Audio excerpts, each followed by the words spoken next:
Good morning, Cedar Park High School. It's Wednesday, October 28th, and it's a B-Day. I'm Ellen Newell. And I'm Abby Martinez. On the Wolfcast today, we have a story on the PSAT, HEB Center events, the NFL, the top 3 things you need to know for today, and a new edition of the Pack Chat. And the next edition of Spook of the Day. Let's jump in because the Wolfcast starts now.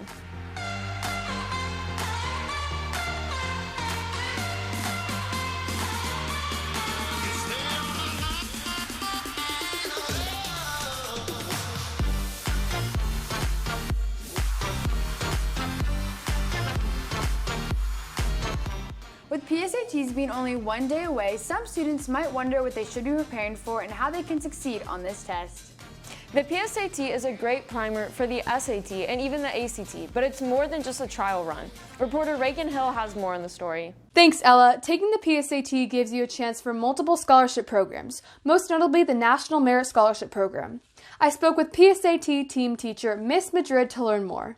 So some of the ways you can prepare are by doing a couple of practice tests and really looking at what areas you feel like you are weaker on and then practicing those. To help you practice, again, the best place to go is to khanacademy.org because they help to create the exam. Miss Pangolinin, a math teacher here at CPHS, shares a common mistake she sees students making on the PSAT every year. It's a timed test, so you have to think about those kind of strategies. If you're not finishing in time, it's best just to guess and fill in. So just to understand how the test is scored and do some practice tests is really a good idea. For kids who usually struggle with test taking, Miss Madrid shares what skills and strategies could help them score higher. A lot of students start off very quickly and they make some minor or errors at the beginning because they're just trying to rush too fast. And then the other thing I would say is to look at the amount of time you have in that section and then look at how many problems there are. PSAT scoring is different than normal tests you take every day. Looking at this PSAT score report, your final score is determined by the sum of the 2 section scores. I think the students here at Cedar Park always do really well. I think we've got good students and we have good teachers, so it's gonna be great. Approximately 6 weeks after you take your PSAT, you should receive a score in your Leander ISD College Board account. With CPHS News, I'm Regan Hill. Back to you guys.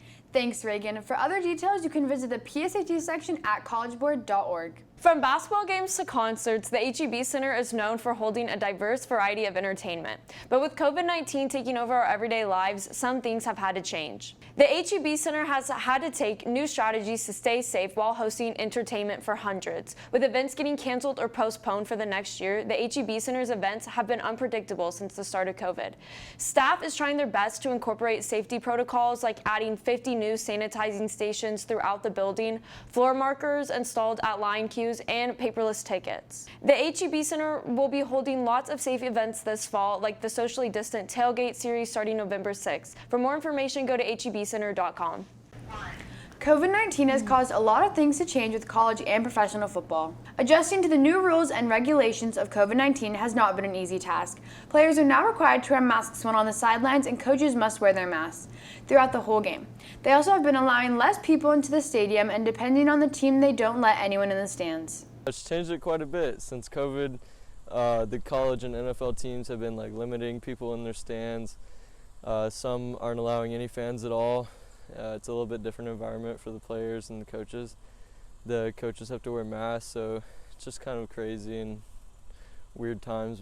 Football is something lots of fans are excited for every year, so new protocols being put in place is for the best for everyone to get to enjoy the game. Coming up next are the top 3 things you need to know this morning with Preston Scott. But first, a quick break.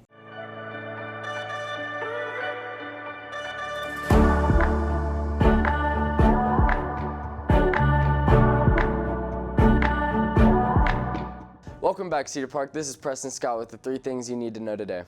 First, on Tuesday, a grant for the Sheriff's Office was approved by the Williamson County Commission's Court to receive more equipment from the Defense Department. This means the Sheriff's Office will not have to return the equipment it has previously received, such as night vision equipment, laser aiming equipment, and scopes for their rifles. Next, we are 6 days away from Election Day, and there are already more than 62 million people who have voted early, either in person or by mail. And that number could reach more than 85 million before Election Day, according to Reuters World News. Finally, on Tuesday, the late Whitney Houston has earned her third Diamond Certified album, becoming the first African-American artist to do so. The RIAA and Legacy Recordings announced Wednesday that Whitney Houston's 1987 sophomore album has reached Diamond status, which is equivalent to selling 10 million albums. That's all I have for y'all today. Back to you, ladies. Thanks, Preston. Up next is a new edition of the Pack Chat. But first, this break. We are not just here to share announcements. We are here to tell stories. Your stories. Students depend on us, and what they need from us is to be hype, to be ready, to be informed, to be successful, to be Timberwolves. We are real news. We are sideline reporters, moment capturers, question askers, life sharers, cheers spreaders, and voice givers. And above all, we are students just like you, here to help you. We are journalism, newspaper, yearbook, and broadcast. We are CPHS News.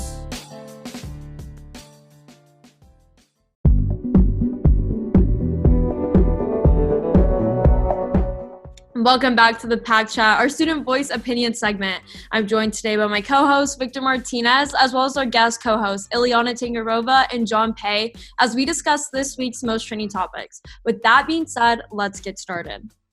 First, Supreme Court nominee Amy Coney Barrett was confirmed to the Supreme Court on Monday. With just 7 days until the election and over 60 million votes already, the decision was made in a 52-48 vote.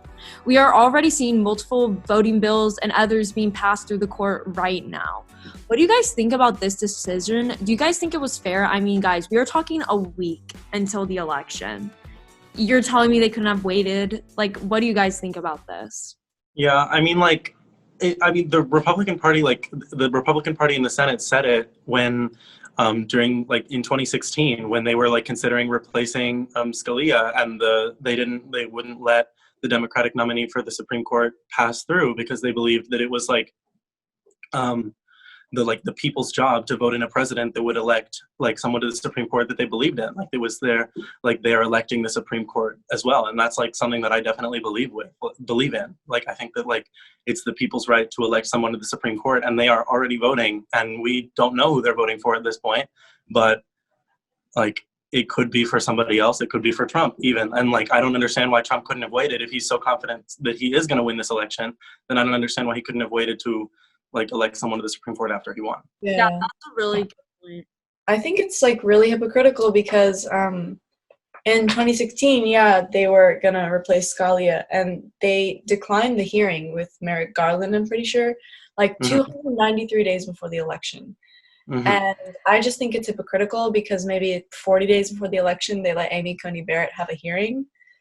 It just seems a little wrong. And just her way of implementing her religion with her politics, that just doesn't sound very right to me because there is a separation of church. And I just think it's very, very hypocritical of the Republican Party to do this to the election. Yeah, I definitely think it is a bit unfair. I think, honestly, in my opinion, I think it's honestly unconstitutional. I think it takes away the whole part of democracy, which is we choose, we vote. I don't think people realize how important the Supreme Court is. I don't think people realize how much power they have. They have the power to alter any law. It's ridiculous. And this is a lifelong position. This is not just someone that, is going to have a job for a couple years whenever they decide to stop. This is a lifelong position. And we just watched this happen with only 7 days until the election when over 60 million people have already voted. Mm-hmm. It's just, where was the people's choice? It doesn't. Yeah. And the vote is 6-3 now, right? So it's leaning conservative, and that's not fair, Yeah, what do you think? Well, regardless of what happened in 2016 with the Republicans, I think in 2020 with President Trump, I think he did have the constitutional right to confirm her, even if he had less than a week before the election, right? And yes, I do think that the Supreme Court should be elected by the people so that it can be less political, But constitutionally, he had every right to do what he did. Yeah, no, Yeah. I mean, truly, I mean, he did, but But then also the thing is, constitutionally, if the Democratic Party did have a majority in Congress, they also have the right to pack the court in response. Like, that's the thing. Like, you're playing with like this thing where it might be constitutionally correct, but it's not morally correct. It's not morally correct because you're imposing your party like by having a majority. And you're just like completely like disregarding the other party's like views and disregarding what the other party wants. And even though it's like written in the Constitution that you're able to do that, it doesn't make it like completely right. Just like packing the court and just like confirming somebody 7 days or 8 days before an election. Yeah. Well, the founding fathers themselves were like horrified of packing the court. They didn't put any restrictions on it in the Constitution, but I'll just add that the founding fathers thought that packing the court in and of itself would basically destroy any morals of the Supreme Court. Well, yeah, I mean, I don't think that it's like, I don't think that packing the court is like ideal. I don't think that it is, but I also don't think that the founding fathers would have especially liked confirming somebody this close to an election, because I think they also would have believed that it's the people's right to choose who's going to be on the Supreme Court. So like, I'm saying that they're kind of equal. Like, they're confirming somebody right before an election because they're imposing the fact that they have a Republican majority in the Senate in order to, you know, disregard, like, I mean, it was a 52 to 48 vote. Like, that's barely a majority. And it's just because the Republicans already have a majority in the Senate. So they're just imposing that majority in order to get like what they want across. And packing the court would be the same thing if Democrats did have a majority after the election. Yeah. Next, the presidential election is next Tuesday, November 3rd. And as of right now in Texas, CBS News states Biden is leading the polls by 3 points. This could be the first time for Texas to be blue since 1976. How do you guys think we can see this turn out, especially with all of the young voting we are seeing this year? And as well as the voter turnout that we've seen in Texas. I mean, we're talking huge numbers. Do you guys think that Texas could end up being blue in this election? What do you guys think? I think that it has a possibility. I'm not going to exactly count on it because it is like very, very, very close. So it's not exactly like a seesaw kind of win. So there is a possibility, and Texas is purple, brown right now. So maybe this election or maybe the next one. I'm not counting on it though. So yeah. Well, it's very surprising to see that Texas is leading Biden. I'm pretty iffy on the polls, especially since even in 2016 I've been iffy about the polls since. But I don't know, like it's hard to argue against the polls, right? But I don't see any reason like why Texas should want or wants to vote for Biden, because we're so high on fracking industries, and Biden doesn't want fracking. He said that's the first thing he wants to get rid of. And Biden never said that. I don't believe that's true. That was something that Kamala Harris did say in the primaries, is that one of the things she wanted to do was get rid of fracking. But Biden has stated that he doesn't want to get rid of fracking, especially not immediately. Yeah. That's in his, if you look at his campaign website. Yeah, I mean, that's like an up in the air topic. I definitely, that's a very interesting point, John. I just would assume that from all the young voting that we're seeing could maybe really affect it. And big cities are really coming out and voting. So that's the main thing. Like, John, you were saying that like you couldn't see like why people were like wanting to support Biden, but I just think like it's like what Ella said, like it's like such like a huge turnout of young people, which like are statistically just like more liberal leaning, I guess. Yeah. And then finally, the LA Dodgers won the World Series last night, and their third baseman, Justin Turner, was pulled out in the middle of the game due to his COVID-19 test coming back positive.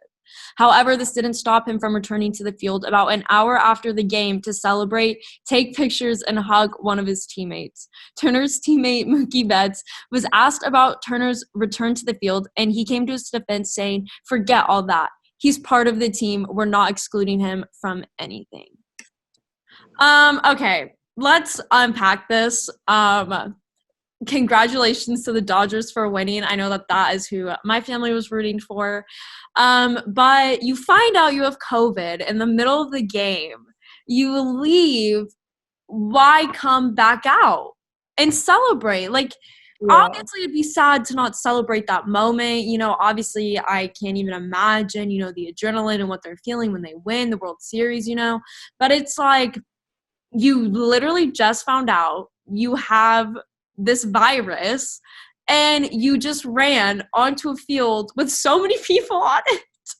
Yeah, I think it's really wrong. And you're taking pictures with them. This is so irresponsible. Yeah. So irresponsible. Yeah. I agree. I mean, I'm happy that they immediately took him out and replaced him from the game. I'm glad that they didn't wait to try and finish. As soon as they found out that he tested positive, they removed him from that environment. But then I'm just saying the fact that he wasn't stopped from going onto the field, at least keeping distance from people. If he had gone onto the field, keeping his mask on, which he did, but keeping his mask on, staying distance from people and just celebrating, or maybe I don't know, taking a picture in which he's a little bit off from everybody else. I don't see why that couldn't have been what happened. And also, why was everyone so comfortable with that? If someone I know for a fact has COVID ran up to me to give me a hug, I would not welcome that hug. I would not entertain that hug. What? Yeah, no, it's really wrong. Really irresponsible. That was so bizarre. I honestly can't even believe that happened. John, do you have any input on that? Any thoughts? It's almost like a story that's too ridiculous to be true. Yeah. Yeah. Did that really happen, or is that some kind of tabloid? No, it did. I just the article that we sourced from that is from ESPN, where they talk about that. Was he did they tell him, okay, you have COVID, okay, just go and celebrate? He probably just ran out there himself. That is so ridiculous. I don't know what rush you get from winning a game, but I don't know. Maybe your logic goes away when you win. Yeah, I guess. It'll also be interesting to see. I wonder if we're going to see some more positive tests come back after that. For the Dodgers, yeah. Quite a few. And that's all you have for today. Thank y'all for tuning in. And remember, T-Wolfpack, there's always time to chat. Thanks, Pack Chat host. Up next is the next edition of Spook of the Day with Kason and Regan. Hello, CPHS. I'm Kason Johnson. And I'm Regan Hill. Halloween is just around the corner. And we're bringing your Halloween spirit with your Spook of the Day. Let's get to it. Welcome to my haunted house. Hey, Mr. Sloan? Hey, can you come here 1 second? No, Tara Jo needs to talk to you.